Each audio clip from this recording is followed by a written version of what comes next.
avec Sorge Chalandon, Denis Michelis et Alexandre Geffen. Bonjour messieurs, je vais vous présenter rapidement Sorge Chalandon. Vous êtes, je vous vois là pendant une heure, vous êtes journaliste au Canard enchaîné après avoir participé à la création du journal Libération. Vous avez été journaliste de 1973 à 2007. Et puis évidemment, on vous connaît, vous êtes un peu à la maison à Laval et on vous connaît ici comme romancier, avec cette année ce 10e livre, Enfant de salon, publié chez Grasset. Une sorte de mise en abîme de votre propre histoire familiale, celle d'un père qui a enfilé 5 uniformes différents en 4 ans pendant la Seconde Guerre mondiale, et mise en abîme avec la folie nazie en suivant en tant que chroniqueur judiciaire le procès de Klaus Barbie en 1987. À vos côtés, Denis Michelis, journaliste, traducteur et romancier également, 4 romans. Dans Encore une journée divine, chez Notabilia, chez Noir sur Blanc, vous nous confrontez au discours d'un psychanalyste lui-même interné, un discours violent. On le verra un peu plus en détail. Après avoir traité de la violence du monde du travail, du système scolaire, de l'addiction, vous vous interrogez, ou vous nous interrogez ici sur la violence du discours populiste, de la figure du gourou, ce genre de choses. Et pour finir, Alexandre Geffen. Alexandre, vous êtes directeur de recherche au CNRS en littérature contemporaine, critique littéraire, cofondateur du site Fabula et auteur de plusieurs essais sur la littérature française contemporaine. Et paru il y a pile un mois, La littérature est une affaire politique aux éditions de l'Observatoire, composé de 26 entretiens avec 26 auteurs et autrices,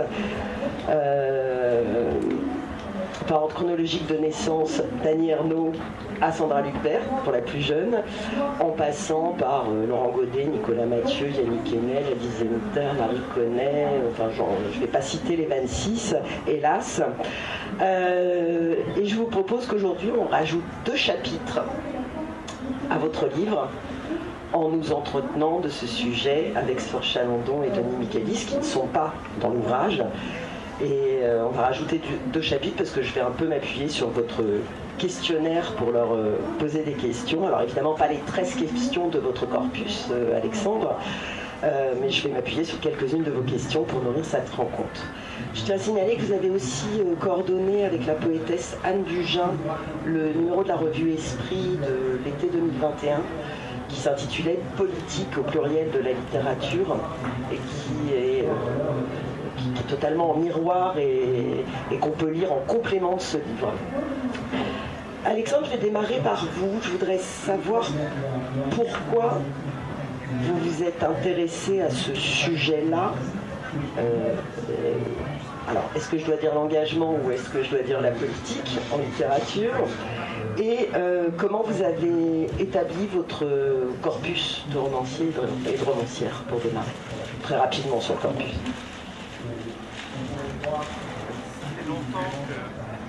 Est-ce que ce micro marche? Oui. Ça fait longtemps qu'en tant qu'observateur et critique de la littérature contemporaine, je voyais que les écrivains n'étaient plus dans leur tour d'ivoire, ils étaient descendus dans les affaires de la cité. Je les avais vus s'intéresser au trauma, s'intéresser aux crises sociales, et je me suis demandé qu'en était-il de leur rapport à la politique, à un moment où la politique se disait à travers les thèmes traditionnels de partage des richesses, mais aussi à travers les questions féministes, à travers les questions écologiques. Et j'ai voulu donc finalement faire un entretien à l'ancienne, puisque je leur ai posé à tous, à toutes et tous, parce qu'en fait il y a moitié hommes, moitié femmes, les mêmes questions. Comment on faisait au 19e siècle, où on leur demandait toujours la même chose, qui permet de comparer les réponses. Vous pouvez comparer la manière dont Aurélien Bélanger et dont Arnaud Bertina répondent à la question de savoir si il y a un style de gauche ou un style de droite, ça vous amuse par exemple. Et j'ai découvert qu'alors que l'engagement était quand même tombé en désuétude et que peu d'écrivains se rattachaient à cette idée d'engagement sartrienne, tous, quasiment sans exception, déclaraient que désormais la littérature était une affaire politique, elle faisait de la politique en écrivant. Alors pour les choisir, j'ai essayé d'être d'avoir un panorama un petit peu comme un sociologue très large en termes de génération et d'avoir toutes les tendances littéraires qui soient représentées depuis le roman réaliste. J'évoquais le nom d'Aurélien Bélanger, vous trouverez aussi Éric Reinhardt dans ce volume-là, jusqu'à des écritures plus expérimentales, celle de Marie Connet dont vous citiez le nom, celle d'un certain nombre des écrivains qui viennent du groupe des incultes, comme Arnaud Bertina, je citais, ou Mathieu Larnaudy, en passant par des gens qui ont encore autre chose comme forme, les grands récits mythologiques de Laurent Godet, et Laurent Godet parle aussi de politique à sa manière, et donc j'ai essayé d'avoir au fond toutes les tendances, une grande partie des tendances de la littérature contemporaine, depuis son aspiration à dépeindre, à chroniquer le réel, jusqu'à sa manière un petit peu de s'en détacher pour retravailler la langue elle-même. Avant de poser la question de l'engagement à Sorge et Denis, est-ce que je me trompe si je dis qu'au final, j'ai l'impression, alors je sais que certains écrivains vous ont pas répondu, mais qu'au final, il y a quand même plutôt une sensibilité de gauche qui ressort du corpus. Est-ce que ça veut dire que s'il y a des écrivains de gauche et s'il y a des écrivains de droite, si ça veut encore dire quelque chose, vous n'avez pas réussi à attraper... Il y a peu d'écrivains de droite, c'est une espèce assez rare, on en trouve un petit peu à l'Académie française, mais je ne suis même pas sûr qu'ils se revendiquent de droite. J'ai une ou deux plumes qui écrivent dans le Figaro, dans ce volume-là, mais je ne suis même pas sûr qu'ils assumeraient être des écrivains de droite. Alors il y a des écrivains d'extrême droite, comme Renaud Camus, mais je n'avais pas envie de les voir, tout simplement. Je me suis dit que je n'allais pas passer un entretien, les yeux dans les yeux, avec l'inventeur du grand remplacement. Donc j'ai renoncé à interviewer Renaud Camus, et j'ai préféré aller du côté d'écrivains pour qui j'avais de la sympathie, disons. Merci de cette réponse que j'espérais un peu entendre. La première question que vous avez posée à ces 26 romancières et romanciers, et que je vais donc poser, je vais démarrer par Sorge. Sorge, vous qui avez qui avez été très engagé politiquement, je toujours, mais gauche prolétarienne, enfin... J'étais dans le groupe militaire au début de la gauche prolétarienne. C'est vrai. Je n'étais pas avec les penseurs, j'étais avec ceux qui nous activent. Donc cette première question, c'est... Je ne regrette rien, je vous le dis pour ce clair dès le début, je ne regrette rien du tout. Je viens de là, je me revendique de ça, et j'ai appris dans ce mouvement-là une morale, j'ai appris une éthique et j'ai appris une dignité qui est mon socle aujourd'hui, y compris mon socle de père. Voilà. Alexandre parlait du fait que l'engagement sartrien avait un peu disparu, et donc sa première question c'est: avez-vous la nostalgie de la littérature engagée? Moi, le problème, c'est que j'ai commencé dans la presse engagée. C'est-à-dire, bon, j'étais à la cause du peuple, ensuite on a créé Libération. Donc moi, la littérature est venue extrêmement tard. Mes outils d'engagement et mes outils... J'aime pas le mot militant parce qu'on a l'impression que c'est un tract, le militantisme. Or non, c'est une façon de comprendre, de découvrir, d'apprendre. C'est quelque chose qui est... Moi, je viens d'une famille sans culture, sans musique, sans littérature, sans cinéma, sans rien. Et tout d'un coup, j'ai appris grâce à des gens. J'aurais pu tomber, à 16 ans, je me suis enfui, j'aurais pu tomber sur une secte, j'aurais pu tomber sur les témoins de Jéhovah, j'aurais pu tomber... Et je tombe sur la gauche prolétarienne qui m'explique qu'il y a des musées qui existent, qui m'expliquent ce que c'est que la littérature, voilà. Et donc moi, le problème, c'est que mon engagement, l'idée de l'engagement pour moi, c'était la presse. Et la littérature, c'est un mot qui me faisait peur, parce que d'abord, je pensais que c'était pas accessible. Et je pensais, enfin, j'en étais resté à des engagements anciens, c'est-à-dire oui, Sartre, qui était d'ailleurs notre directeur de publication, à Libération, non pas parce qu'il croyait en nous, mais parce qu'il savait que grâce à lui, on ne pouvait pas arrêter le directeur de Libération. Donc c'est extrêmement tard que je suis venu à la littérature, si je puis dire. Extrêmement tard parce que j'étais un enfant bègue et j'ai écrit Le Petit Bonzier qui était mon premier roman. J'avais pas du tout. Moi, je voulais écrire ce que c'était que la terreur d'un enfant bègue, la terreur d'un handicap qui est le seul handicap qui fait rire.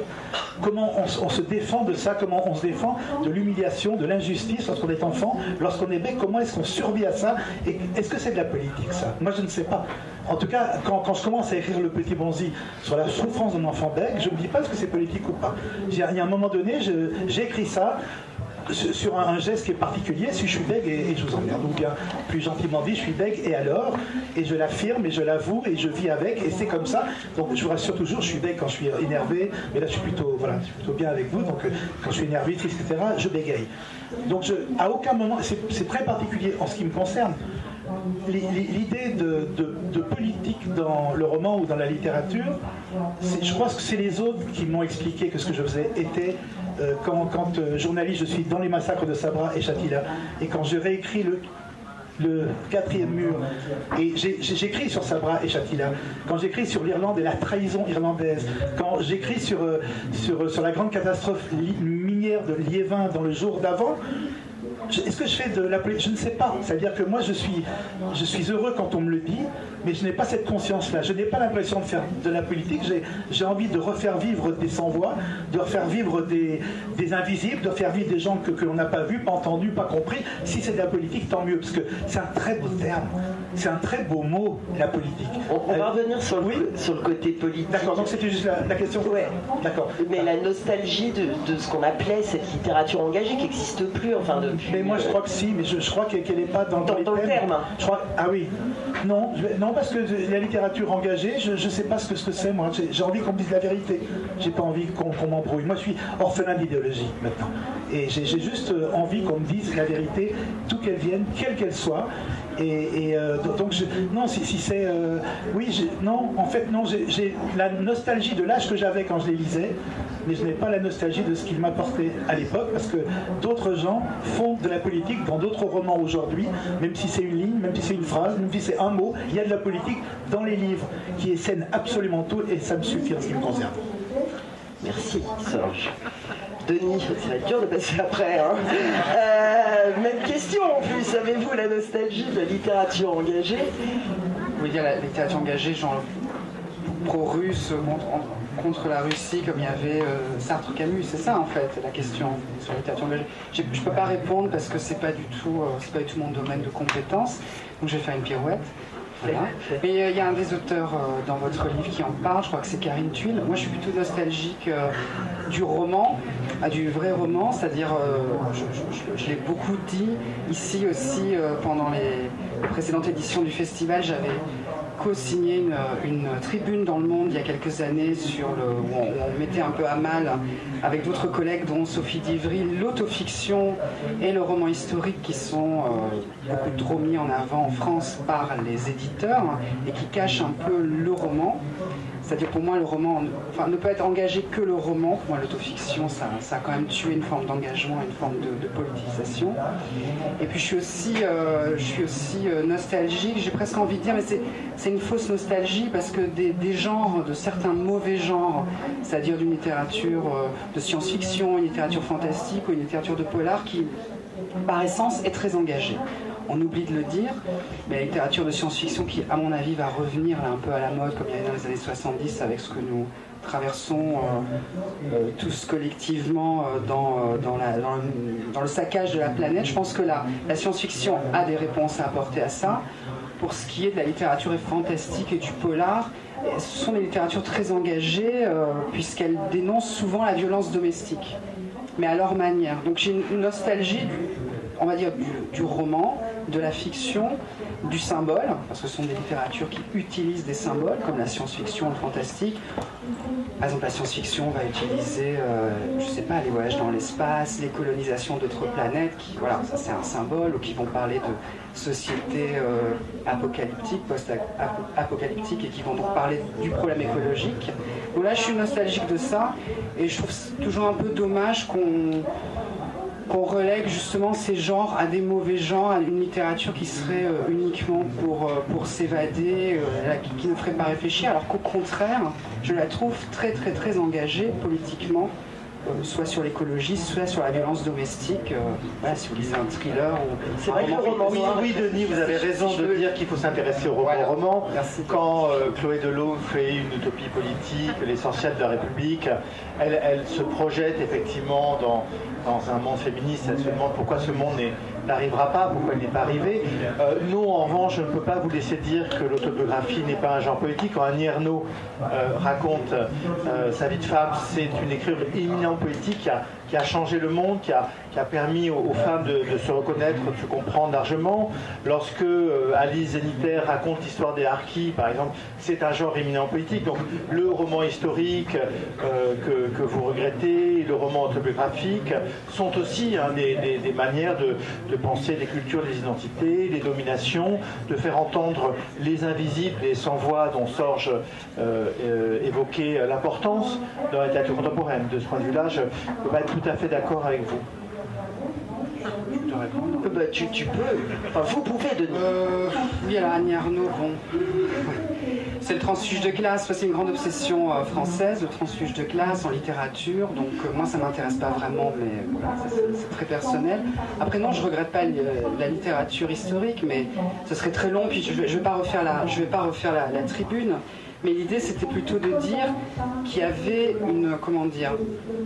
qui était mis en avant de manière très très artificielle et presque à coup de marketing, l'idée totalement fausse que la France serait la patrie de l'autofiction et qu'au fond aujourd'hui, pour faire de la littérature, il faut que je finisse. C'est quand même le pays de Jean-Jacques Rousseau, si je puis me permettre. Oui, bon, il faut d'abord me laisser finir.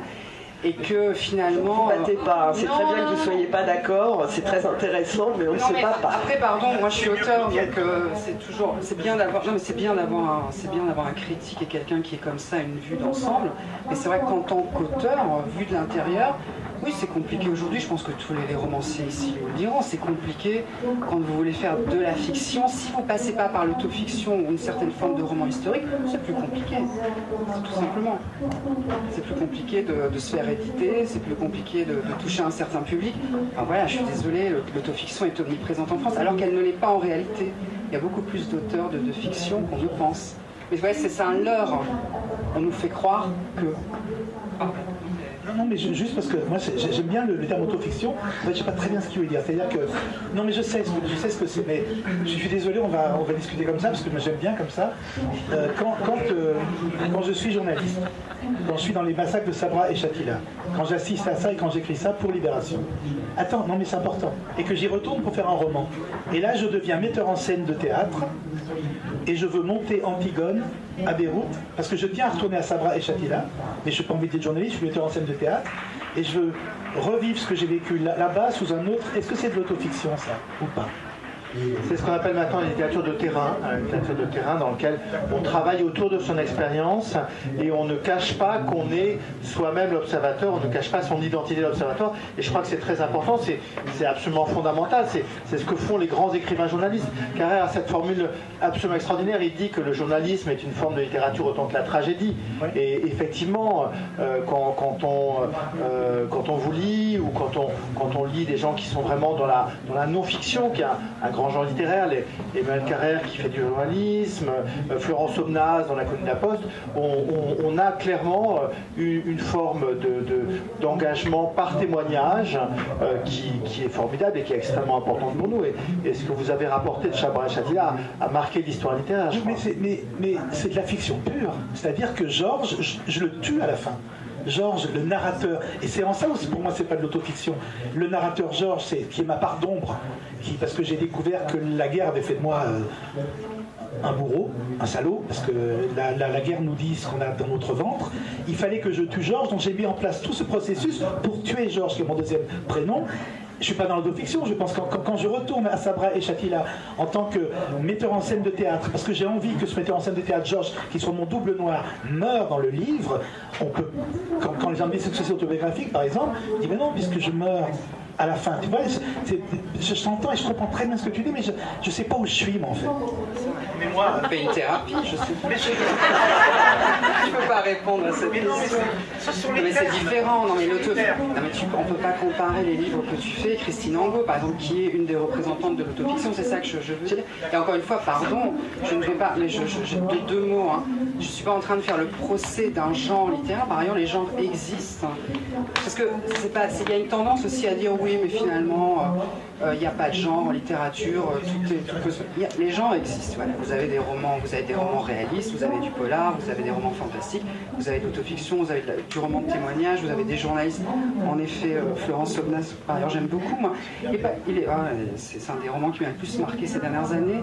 Mais il ne s'agit pas de taper sur un genre particulier. Moi, je disais juste ce qui était perçu par le lecteur comme étant représentatif d'une certaine littérature française. C'était ça au départ que je voulais dire. Donc, c'est bien. Oui. Je vais essayer vaguement de reprendre les rênes sur ces chevaux fous qui... Alexandre... Vous adorez ça. Ça fait mieux qu'une sorte de trois informés de France Info qui viendraient... Mais... C'est absolument parfait, mon cher. C'est parfait.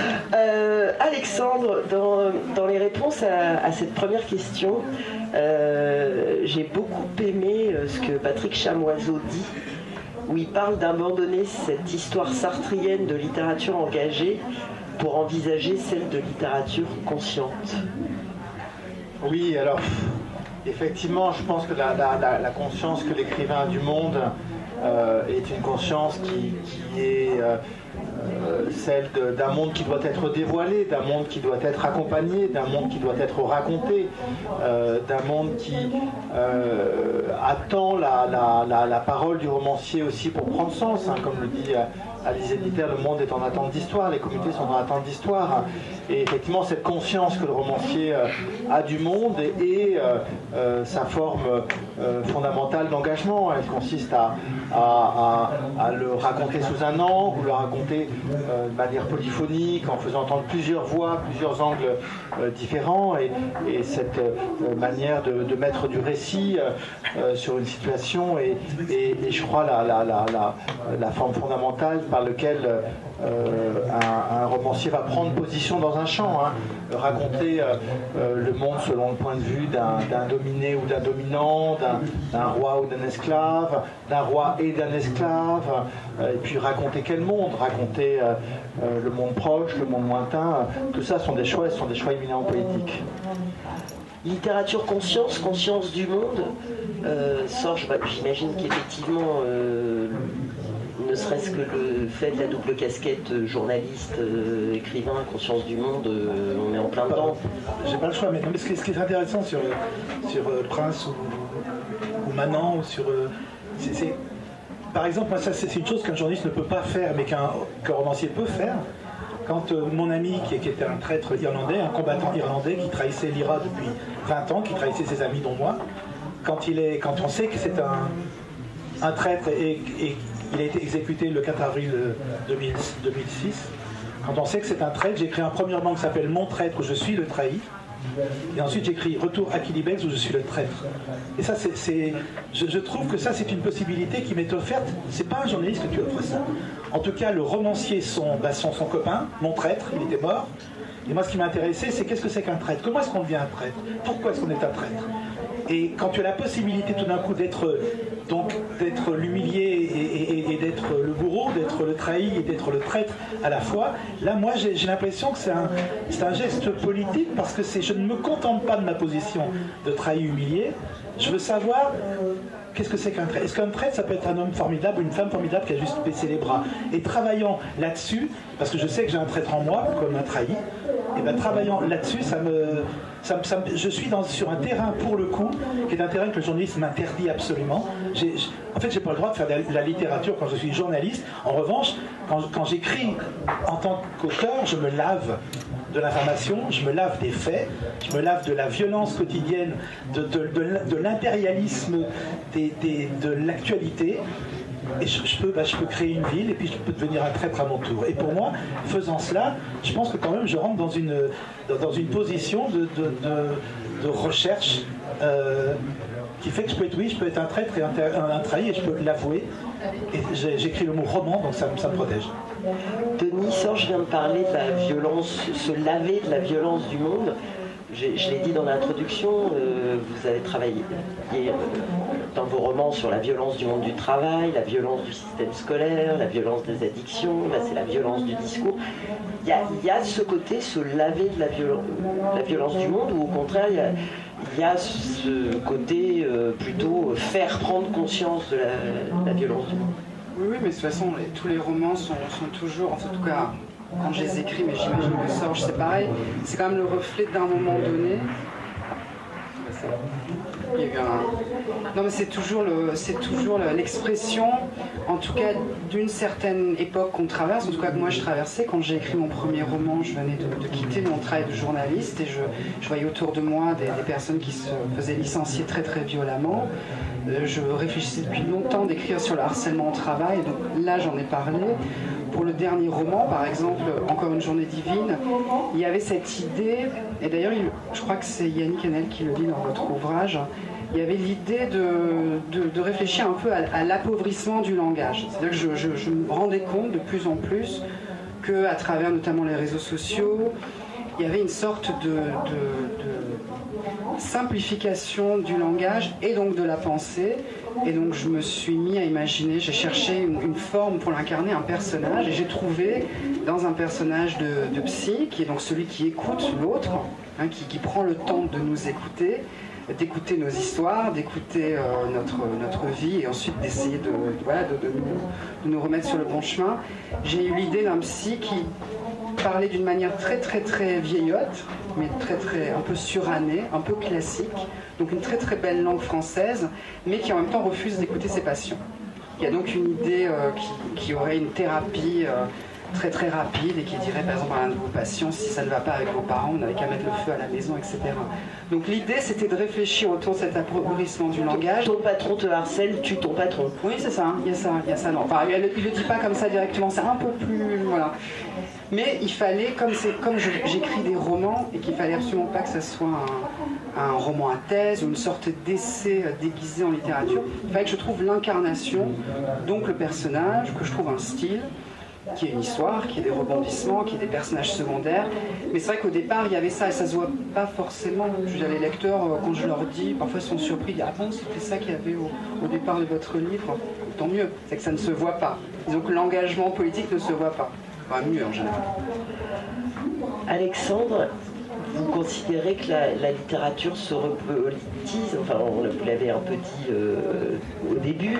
Les écrivains me l'ont dit, mais quand même Sorge a dit lui-même qu'il était orphelin d'idéologie, avec une espèce, je sais pas, est-ce qu'on peut dire un abandon des idéologies au profit des idées ou... Non, orphelin, c'est pas abandon du tout. C'est que moi j'ai été élevé dans le culte, lorsque j'étais jeune, de portraits, je suis orphelin de cette idéologie-là. Mais les choses fondamentales, l'irrespect, le racisme, l'antisémitisme, etc., c'est des choses, tu te battes comme un chien avec tes dents jusqu'à la fin de ta vie sur ça. Mais les grandes idéologies qui m'entraînent derrière des slogans, je ne peux pas entendre un slogan, j'ai envie d'entendre des voix particulières. Et le chaos de ces voix particulières, pour moi, fait le slogan qui est le plus proche de ce que je pense.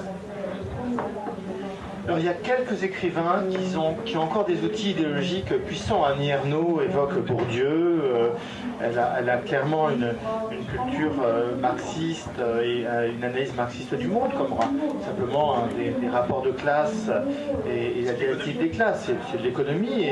Et la plus ancienne donc, de ce volume-là se réfère à ces analyses, mais aussi la plus jeune, Sandra Lucbert, que vous citiez, cite Mao, est clairement équipée des outils d'une gauche radicale. Au milieu de ces deux écrivaines se situe nombre d'écrivains qui, eux, au fond, sont peut-être plus intéressés par des situations particulières, par des rapports de domination concrets, ou par des problématiques qui vont être du côté du féminisme ou de l'écoféminisme, comme Marie Dariussec, par exemple, et qui ne vont pas avoir besoin de s'adosser à un discours général, et effectivement qui ne vont pas appeler à prendre parti pour une élection. Et comme vous avez vu, il y a eu relativement peu d'écrivains ayant choisi un candidat et s'étant appuyé. Il y en a quelques-uns. Scagni-Arnaud déplore d'ailleurs. Scagni-Arnaud déplore, il y a eu Laurent Binet, il y a eu Annie Ernaux, tous pour LFI d'ailleurs. Il y a eu Éric Vuillard aussi, au prix Goncourt, qui ont pris parti, mais je n'ai pas vu beaucoup d'écrivains se déclarer pour Emmanuel Macron ou pour Marine Le Pen. Ou avec une autre casquette dans d'autres médias. C'est-à-dire que moi je suis écrivain, mais je suis aussi journaliste au Canard. C'est ça qui est important, je crois aussi, c'est que je n'éprouve pas des fois le sentiment de me prononcer ailleurs que dans le journal dans lequel je vis. Donc c'est encore autre chose. Et je trouve que quand je suis au Canard, je suis plutôt bien servi, j'ai l'impression. Et donc si tu veux, j'ai pas cette idée peut-être. J'ai pas l'impression de n'avoir qu'un seul média pour dire les choses, tu vois. Et donc, mais ça c'est bien parce que ça libère bien sûr, votre écriture oui, de ce qui serait une charge d'action trop directe au fond. Et ça protège. Mathias Sénard dit que le roman est politique en soi à partir du moment où il est dans la cité. Ouais, c'est peut-être le moment d'essayer de redéfinir ensemble ce que c'est que politique. Politique, c'est qui a l'air d'être un gros mot aujourd'hui, surtout vous ne faites pas de politique. Comment vous définissez ce mot de politique, Denis par exemple? Et est-ce que vous êtes d'accord, cher Denis, avec ce que Mathias Sénard dit? Je vais pas commencer à... je ne vais pas citer Mathias Sénard, il faut lire le livre pour le coup, je ne vais pas rebondir sur ce que dit Mathias Sénard dans un livre, etc. Non, pour la politique, je pense que, je vais mettre les pieds dans le plat tout de suite, je pense que ce qui manque, à mon avis, dans votre livre, par exemple j'ai lu que je trouve passionnant, je pense que la politique, en tout cas pour des auteurs comme moi, c'est-à-dire qui ne sommes pas rentiers, ou très bourgeois, ou qui ne vivons pas une vie forcément confortable, devenir auteur est déjà un acte politique, puisque, je vais vous épargner, attention, on gagne très très mal notre vie en tant qu'auteur. Je ne suis pas là pour pleurnicher, mais on est quand même à 10% sur un livre. C'est très difficile, vous regardez les chiffres, il y en a je ne sais pas combien, mais on est à 80, plus de 90% d'auteurs doivent travailler, doivent avoir une activité pour pouvoir survivre, enfin vivre tout simplement. Donc c'est très difficile. Donc je pense que c'est déjà un acte politique, en tout cas pour moi d'écrire, c'est devenu un acte politique. Ça ne l'a pas été pour le premier roman parce que j'étais journaliste, et puis bon finalement je me suis dit, j'étais publiée tout de suite, en plus dans une grande maison. Voilà, j'étais invitée dans les festivals, j'étais très contente. Puis après, je me suis rendu compte que j'avais pas du tout en vivre. Mais quand je dis pas du tout en vivre, j'ai eu des années. Je vais pas faire pleurer dans les chaumières parce que par ailleurs, je vis pas seule, j'ai mes parents, tout ça. Donc je suis encore privilégiée. Moi, il y a des années où je touchais 8 000 € sur une année. Et c'était même pas des droits d'auteur. Donc ouais, la politique. Et ça, je trouve que. Si vous voulez, ça m'a un peu gêné dans votre livre. Enfin, ça m'a gêné, mais par ailleurs, c'était sûrement pas votre but, votre objectif. Il n'y a pas de. Mais moi, ça me gêne un peu quand on a des auteurs comme Laurent Binet ou comme je sais pas, Alice Zéniter, qui parlent de politique, d'engagement, et on les entend jamais sur les auteurs. On les entend jamais sur leurs petits camarades, on les entend jamais sur le droit des auteurs. En ce moment, il y a des syndicats des éditeurs qui bloquent littéralement des demandes qu'on a, par exemple, d'avoir ne serait-ce qu'un statut d'intermittent. pour les auteurs. C'est les syndicats d'éditeurs qui bloquent. Alors, pas tous les éditeurs, moi j'ai des éditeurs qui sont super, hein, par ailleurs. Il ne s'agit pas de casser. On a besoin d'une reddition de compte, c'est-à-dire être payé au moins une fois par an. Ils ne veulent pas. Donc moi j'aimerais bien que les Alice Zéniter, les Laurent Binet, les Mathias Fénard, les Goncourt, etc., qui vivent quand même plutôt bien, et qui vendent bien, bah, qui vivent bien après, c'est pas n'importe quoi. Non, qui vivent bien. J'aimerais bien de temps en temps qu'ils soient un peu solidaires. Voilà. J'espère que le message est passé, parce qu'en plus on est enregistré. Donc j'espère que de temps en temps... Non, mais c'est important, parce que c'est vraiment pénible. Il y en a certains qui le font. J'espère par ailleurs me tromper. Je sais que récemment je suis tombée sur une interview d'un auteur chez Flammarion, Olivier Adam. Bon, c'est pas l'auteur que je dirais en priorité, mais il en a beaucoup parlé du statut d'auteur et du problème, notamment pendant le confinement. Donc j'étais très heureux de l'entendre en parler longuement. J'espère me tromper, mais j'attends de tous ces gens de gauche, hein, de la France insoumise, qu'ils soient peut-être un peu plus solidaires.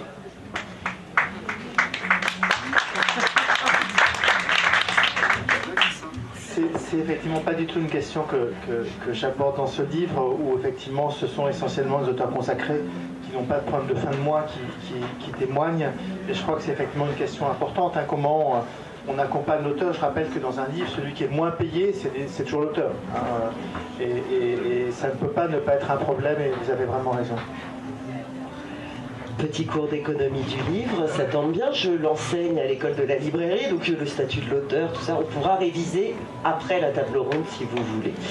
Mais effectivement, outre le choix finalement de cette précarité, leur choix, est-ce que le fait de décider d'écrire, est-ce que l'acte littéraire est déjà un acte politique pour vous, Denis ou Georges? Enfin, moi d'abord, je suis né avec une phrase de Ho Chi Minh que j'aime beaucoup, c'est la fleur qui pousse est politique. Tout est politique. Et si on commence à penser que je déteste ce mot de faire de la politique, mais tout est politique. C'est-à-dire, respecter un enfant est un acte politique, l'égalité homme-femme c'est un acte politique, c'est-à-dire dire faire de la politique c'est un mauvais métier, c'est la politique, la vie de la cité, etc. Tout est absolument politique pour moi. Donc je ne me pose même pas la question. Quand je respire, quand je pisse, quand je bois, quand je bouffe et quand je me marre avec les gens et quand on lutte, c'est de la politique. Pour moi c'est de la politique. Mais un jour, j'ai eu une définition de la politique, c'est pour ça que je m'en méfie aussi de ce que les gens entendent par la politique. J'étais avec une femme, qui est la mère d'une de mes filles, qui est juive, et je la présente à mon père sur un quai de gare, avec ma mère. Et mon père lui serre la main en disant « Je suis soulagé, vous n'avez pas le type ». Et ma mère qui dit « Oh, vous n'avez pas commencé avec votre politique ». Voilà. Et brusquement, j'ai eu en une phrase ce que pouvait être ce mot dévoyé dans la tête de sot. Et c'est pour ça que moi, j'ai l'impression, je professe, j'espère que tout ce qu'on vit est politique dans un sens ou dans l'autre. Le pire, le parti apolitique, faites hyper gaffe. Ce sont les pires toujours. Donc pour moi, l'apolitisme et se dire apolitique, c'est un moyen de cacher ce que l'on est véritablement. Et quand je dis orphelin d'idéologie, moi j'ai évidemment des bases marxistes qui me resteront à vie. Mais ce que je veux dire, c'est les foules. Je me méfie de la foule. Parce que je sais que dans la foule, il y a des traîtres. Voilà. Comment j'embraye après ça, moi Alors, vous, entre autres questions... Tu avais posé une question. Oui, j'avais posé une question. Est-ce que l'acte littéraire, effectivement, est déjà un acte politique, Denis ? Est-ce que le fait d'écrire, c'est déjà un acte politique? Lancer dans un face caméra. Ça dépend des thématiques que vous abordez, encore une fois. Ça dépend des thématiques, ça dépend du genre dans lequel vous vous inscrivez. Si vous faites du feel-good, a priori, vous n'êtes pas très politique. Si vous faites du roman réaliste, tout dépend. Moi, je pense que... Et le feel-good, quelque part, c'est travailler pour le bien-être commun. Ouais, bon. Oui, si vous voulez. Non, après, je pense que tout dépend de la manière dont c'est dosé et la manière dont c'est amené au lecteur. Si vous faites une littérature de témoignages ou comme moi une littérature qui est 100% fictionnelle, tout dépend comment vous l'amenez en fait au lecteur. Je donnais l'exemple tout à l'heure d'Encore une journée divine. Le lecteur perçoit plus ou moins le message politique. Dans mon premier roman, le message était clair, puisque c'était un jeune qui était humilié, c'était son premier travail, il arrivait dans un restaurant, il était humilié psychologiquement, physiquement, mentalement, et on lui met une muselière. Bon, symbole, okay, j'utilise un symbole très politique, parce que pour moi, ce qui comptait à l'époque, c'était la manière dont on détruisait, selon moi, après, il suffit de regarder, la jeunesse, comment on la sacrifiait. Donc oui, ça c'était un acte politique. Dans le deuxième, c'était plutôt, vous l'avez dit, cette tension scolaire permanente, ce besoin de réussite qui est quand même très français aussi. Il faudra faire une grande école, il faut avoir un diplôme, etc. Donc oui, là, moi je suis engagée politiquement à ce niveau-là, mais tout dépend comment on arrive plus ou moins à le déguiser et à le cacher dans une histoire, dans une intrigue avec des personnages. L'idéal, c'est que ça, je crois que vous le dites dans votre livre, l'idéal, c'est que ça ne se voit pas. Et justement, en fait, quand c'est bien fait. Parce qu'il y a une phrase célèbre de Stendhal qui dit que la poétique, c'est comme un coup de pistolet au milieu d'un concert. Et je demande justement aux écrivains contemporains de me dire s'ils veulent mettre du poétique explicite dans le roman ou si au contraire le poétique doit être tacite, doit être amené, comme vous l'évoquiez, tout à l'heure, à travers des figures qui représentent des causes, qui représentent des situations. Et en fait, tous les écrivains ne répondent pas de la même manière. Pour beaucoup d'écrivains, on a le droit de mettre en scène l'acte politique. Regardez Houellebecq qui met en scène des ministres. Regardez Bélanger met en scène Sarkozy. Regardez Reinhardt met en scène des hommes d'affaires de multinationales. Donc certains écrivains choisissent et assument de mettre en scène les rouages, les tractations, les trahisons de la politique. D'autres sont dans un politique beaucoup plus diffus, qui passe par les corps, qui passe par les positions, qui passe par les mots, qui passe par les dialogues.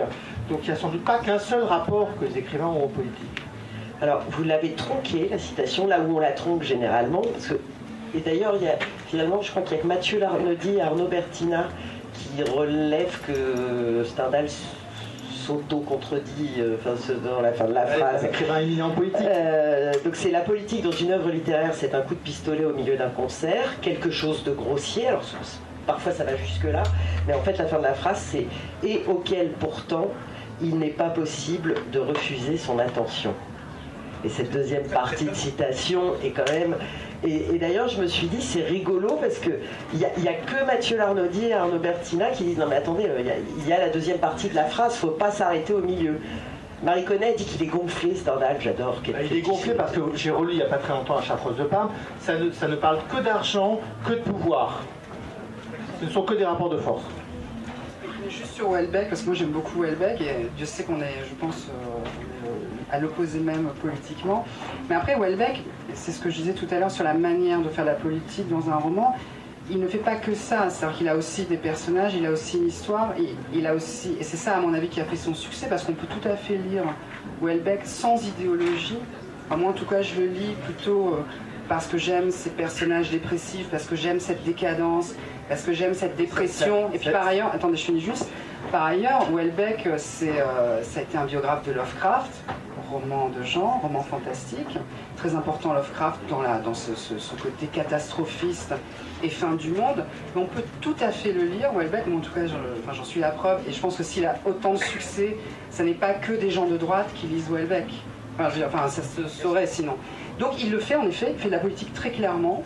Il y a une sorte de programme politique, mais il le déguise habilement sous d'autres intrigues, d'autres personnages, d'autres formes. Il l'incarne. Bon, Houellebecq est un cas compliqué parce qu'il a commencé par une critique du libéralisme dans lequel la gauche s'est beaucoup retrouvée. L'époque des particules élémentaires, c'était une réflexion sur l'hyper-individualisme et l'isolement, la déliaison sociale. Et encore, dans son dernier texte, il y a des choses sur la manière dont on abandonne les gens à l'EHPAD qui relèvent effectivement d'une critique du libéralisme économique au nom d'un rêve de communauté. Alors se superpose à ça la nostalgie d'un certain type de communauté, ou en tout cas une manière de faire entendre le discours du petit blanc malheureux face à la mondialisation. Donc Houellebecq est très compliqué, mais vous avez raison, derrière il y a une histoire, il y a des personnages, il y a des histoires d'amour, il y a des histoires de vie, des histoires de mort qui comptent infiniment, mais tout ça n'est pas incompatible, hein.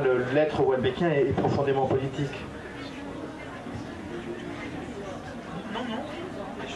Non, je suis d'accord. Dire j'aime Houellebecq ou j'aime pas Houellebecq, on s'en fout, en fait il est là. Et dire malgré nous, et pour toujours. Donc, voilà. Je crois que vous l'avez contacté, il n'a pas répondu, c'est ça? On a snobé Houellebecq, c'est un des 2 ou 3 qui m'ont snobé qui ne m'ont pas répondu. Ouais. Vous êtes vexés avec son ensemble. Une des questions, oui. Je pense qu'il ne voulait pas forcément être mêlé à d'autres noms. Une des questions que vous posez, Alexandre, c'est la littérature s'oppose-t-elle au discours et à la langue politique? Et ça, je crois que c'est pour Denis. La littérature s'oppose-t-elle au discours et à la langue politique? Or, il me semble que pour créer le discours de votre psychanalyste timbré, vous, Denis, j'ai cru lire dans une interview que vous aviez lu pas mal de discours de Trump, de Marine et du professeur Raoult, il me semble aussi. Ça y est, j'étais... Mais non, mais justement, moi j'aime bien l'idée que ce discours et cette langue politique, finalement vous êtes allé la gratter pour en faire quelque chose qui me semble en être l'opposé total. Non, après, attention, j'ai fini le roman au début du premier confinement et j'ai juste, parce que j'écoutais Raoult comme beaucoup au début, j'étais très intéressée, puis à un moment il a dit « l'élite c'est moi ». J'étais tellement choquée, j'ai reçu une gifle à ce moment-là, je me suis dit cette phrase est géniale et je l'ai mise d'ailleurs dans le livre, donc c'est la seule phrase que je cite de Raoult. Oui, mais le livre est né de cette inquiétude, en effet, plutôt du discours populiste, ou du discours démagogique, c'est-à-dire qui consiste à promettre tout et n'importe quoi, d'être, je fais vite parce que sinon je peux en parler des heures, mais d'être dans cette injonction contradictoire permanente, c'est ce que font les manipulateurs, ils vous disent tout et leur contraire en permanence pour vous perdre, en fait, pour vous déstabiliser et de promettre évidemment des choses aussi dingues qu'on a encore entendues récemment, qui sont en fait la solution c'est de renvoyer tous les étrangers chez eux, la solution c'est hydroxychloroquine, la solution c'est... Ce sont des solutions ultra simples à des problèmes beaucoup plus complexes et qui demandent malheureusement, heureusement, beaucoup de réflexion et on n'a pas toujours, et moi je suis le premier, on n'a pas toujours cette énergie et ce temps et cette force intellectuelle, cette force en nous pour aller encore lire. En plus on n'est pas tous des scientifiques, on n'est pas tous des géopoliticiens, vous voyez ce qui arrive en ce moment avec l'Ukraine, moi je savais à peine où était l'Ukraine, non mais parce que j'ai plus fait d'histoire depuis des années, donc ça m'a pris un temps fou et ça demande de l'énergie, c'est nécessaire pour vivre ensemble évidemment, sinon on ne va pas s'en sortir.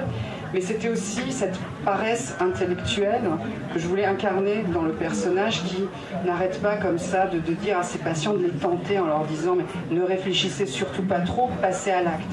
Sauf que bon, le passage à l'acte est malheureux, en gros, je ne vais pas spoiler. Mais voilà, donc oui, c'est venu de là, de ce discours populiste, dans le mauvais sens du terme, quand je dis populiste, je parle évidemment... Oui, non, bien sûr, mais je parle de Trump ou de Bolsonaro, voilà. Il y a un super livre qui est, je vais rentrer dans le débat, il y a un super livre qui est sorti d'une traductrice qui s'appelle La langue de Trump et où elle est traductrice des discours des hommes politiques américains, donc elle est passée d'Obama à Trump. Et son livre est génial pour expliquer à quel point en fait, c'est impossible, c'est très compliqué de traduire Trump puisqu'il n'y a pas de pensée cohérente, il n'y a pas de grammaire, il n'y a pas de...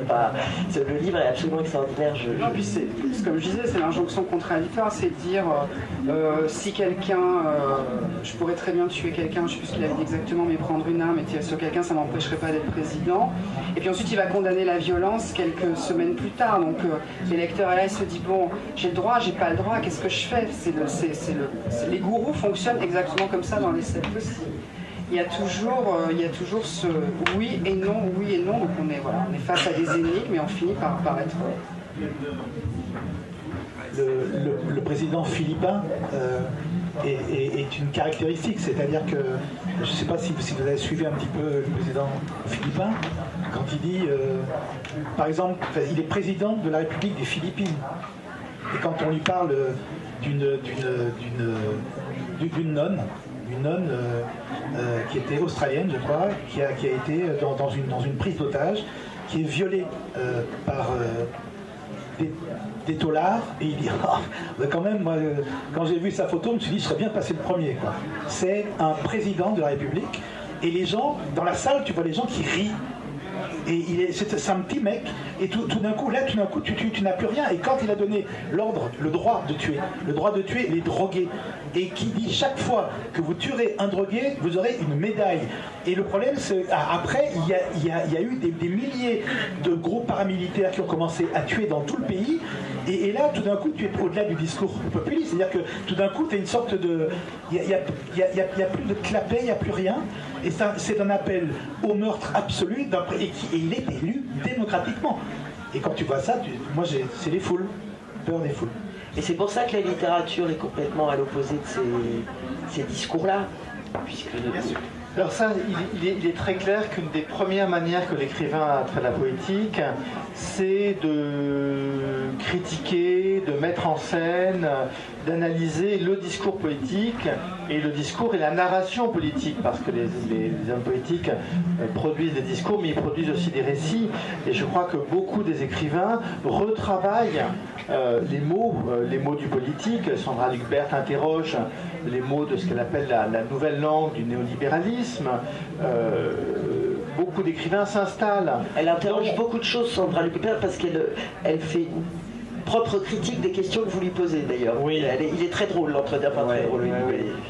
Oui, mais en tout cas, ce travail sur la langue et sur les récits qui circulent, et les contre-récits, et la contre-langue et la langue critique que les écrivains peuvent ériger, justement, pour nous déshabituer, nous désintoxiquer des discours médiatiques et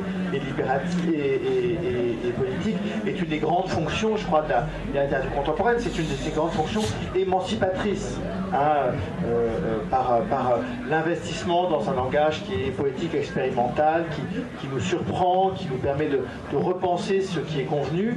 L'écrivain agit, c'est sa première forme d'action.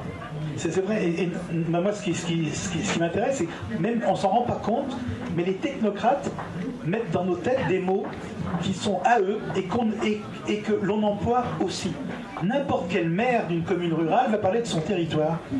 Le territoire, vous avez entendu ce mot qui est arrivé tout d'un coup chez nous. Pour moi, il y a les territoires palestiniens, et il y a les territoires indiens d'Amérique, mais tout d'un coup, il n'y a plus de département, il n'y a plus de communes, il n'y a plus de ville, il n'y a plus rien, il y a des territoires. Et quand le type va au bout, eh ben, il dira que les territoires, au final, pas de souci. Enfin, tu as une langue technocrate qui passe chez nous. Moi, ça m'a fait tellement rire quand les gens, et plus ils étaient simples, plus ils s'en ont emparés, quand ils ont remplacé oui par tout à fait. Parce que tout à fait, ça fait extrêmement intelligent. Vous êtes né à Lyon, tout à fait. Et vous avez un enfant, tout à fait. C'est-à-dire que ça, c'est pas notre langue à nous. Ça, c'est une langue qui est imposée par la télé, par les médias, c'est vrai, par les technocrates. Et jamais un écrivain va jouer au territoire, sauf la carte territoire, mais on parle d'autre chose. C'est-à-dire que nous, c'est vrai qu'il faut déconstruire ce qu'on nous met dans la tête et qui fait de nous des petits ânes bêlants, des petits moutons, et c'est absolument insupportable. Donc oui, je pense que la politique commence par la déconstruction des discours que l'on nous inflige tous. Et, pardon, j'ai dit la politique parce que j'ai dit. Oui, c'est le thème. Donc la littérature, je pense, nous oblige à parler différemment. Juste un tout petit mot comme ça, mais quand j'ai écrit Le jour d'avant, donc c'est un roman, mais c'est un roman sur la dernière grande catastrophe minière de France, Liévin-Lens, 1974, 43 ouvriers morts, enfin 42, c'est le roman, 42 mineurs morts. Tout le monde, la presse locale, je me souviens, j'étais à Libération, parle de fatalité. Vous vous rendez compte, il y a 42 ouvriers qui meurent au fond. La mine, le boyau de mine n'avait pas été démazouté, dégrisouté, dépoussiéré. Il n'avait aucune chance de remonter. Aucune. Parce que pour des raisons d'argent, parce que ça n'avait pas été nettoyé pendant les 3 jours de trêve, parce qu'il y avait Noël, etc. Donc on savait qu'ils avaient pris le risque de tuer des hommes.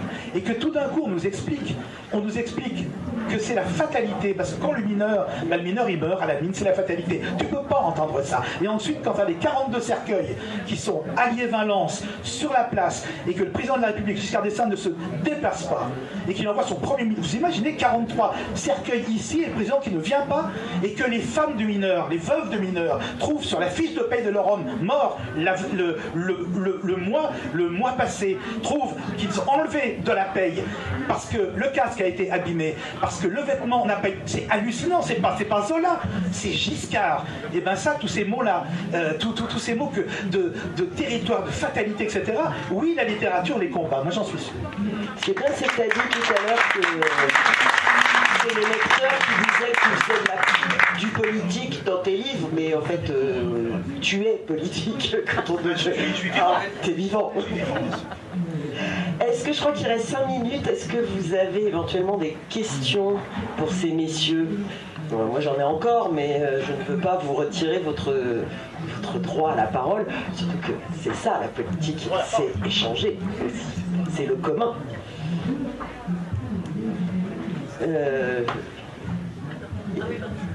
Non, vous voulez pas. Là, vous faites coucou à quelqu'un. Maintenant, il faut poser une question. Vous avez levé la main, c'est puni, question. Vous êtes en direct sur TF1, il n'y a pas le choix. Tout à fait. Tout à fait.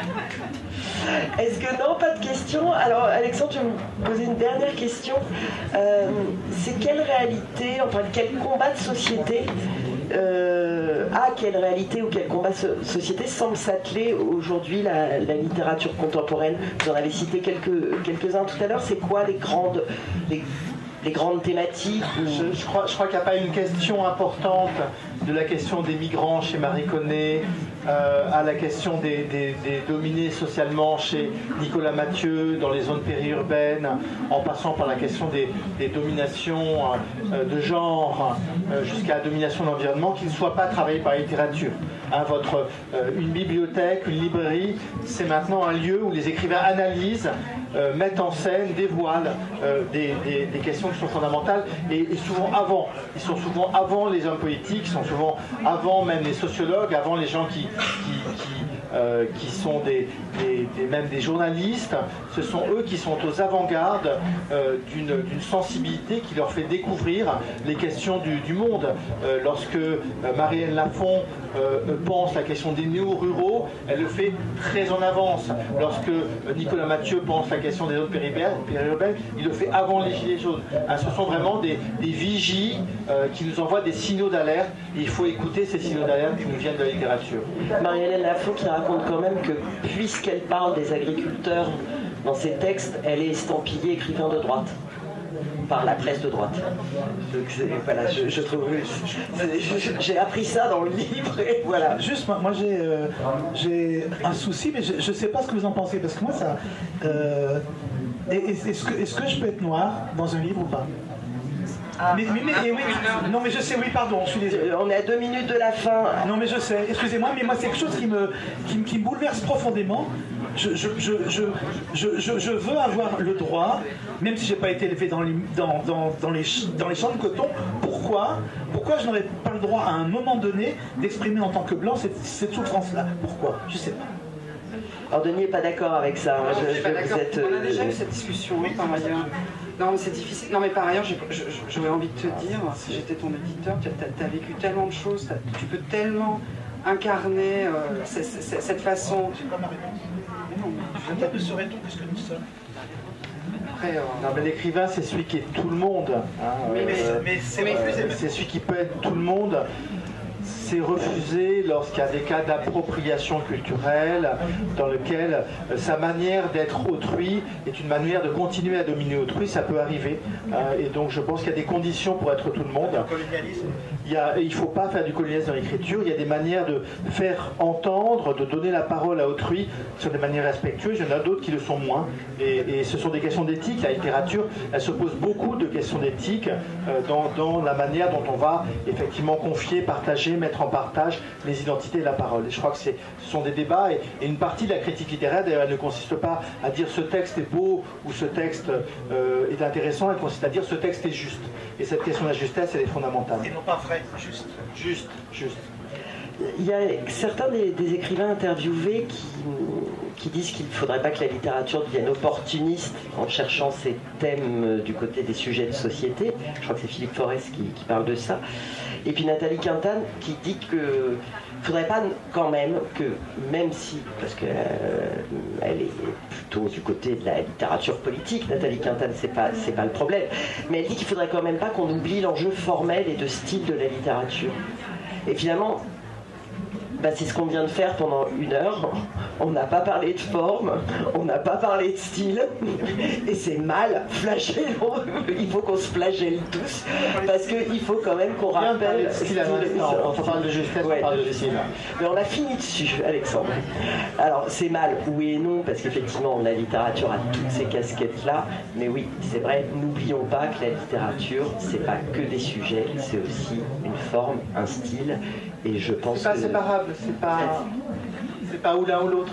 Non, mais n'empêche qu'on constate dans les médias grand public. Il y a plein de médias. Grand public. On constate chez les boulangers, très bons, alors, très mauvais. Dans des émissions très grand public. C'est pas les médias. C'est la télé. Oui, c'est à la télé que je pensais. Si vous me laissiez, Serge Chalandon. C'est le mot média qui revient. J'étais sûre, en plus je m'étais dit, il faut que tu dises la télé très vite, il va t'allumer. Qu'on invite, parce que tu sais bien, c'est toi. Qu'on invite de les médias, c'est un baromètre. Voilà. Qu'on invite de plus en plus des écrivains sur un plateau pour parler d'un sujet. Mais c'est facile de parler d'un sujet, de parler du style. Dans le micro. Non, c'est bon. Non, mais c'est beaucoup plus difficile de parler du style. Il faut avoir beaucoup plus de connaissances littéraires, beaucoup plus de culture littéraire pour essayer de comprendre dans quel style, dans quel genre un auteur s'inscrit, que de lui faire parler d'un sujet. Enfin, c'est assez évident. Enfin, c'est pour ça, en fait, uniquement. Mais c'est vrai, c'est ce que tu disais, l'un ne va pas sans l'autre.